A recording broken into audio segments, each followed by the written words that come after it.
az apák a prevencióban a legfontosabb személyek.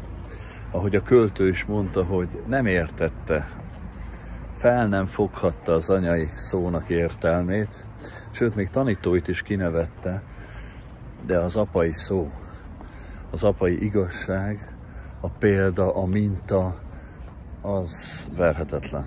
És ha elmondod, hogy gyerekednek, fiadnak, lányodnak, hogy nagyon nagy bajok vannak, most nem politikáról, de akár azt is, hogy mit akarnak, mi a Pride, mi nem a Pride, mi a drog, mi nem drog, ki hogy járt azok közül, akiket ismersz, ha te magad benne voltál, hogy sikerült kijönnöd a gyerekkorodban, hogy dolgoztad föl a szigort, hogy dolgoztál föl érzéseket, érzelmeket, hogyan találkoztál eseményekkel, szituációkkal, hogy a csalódást hogy élted túl.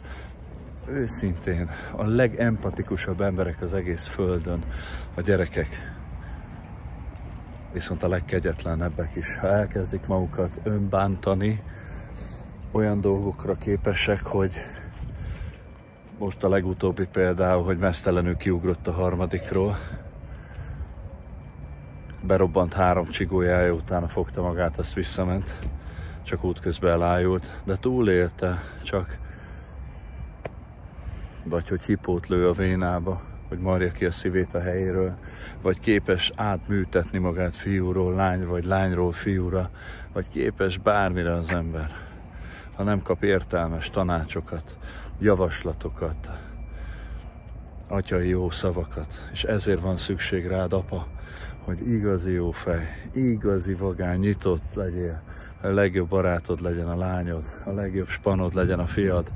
Nagyon nagy királyság. 3 gyerekem van, és igyekszem nagyon jóba lenni velük. Nem könnyű, mindenre is, mindent is, munkát is, ügyet is, közhasznút is, és mindent is, de mégis ez a legfontosabb, a gyerekeink. Ők lesznek ott, amikor befejezzük a pályát, ők lesznek, akik végig kísérnek az úton, és ők ismernek a legjobban, és mi is ismerjük őket a legjobban.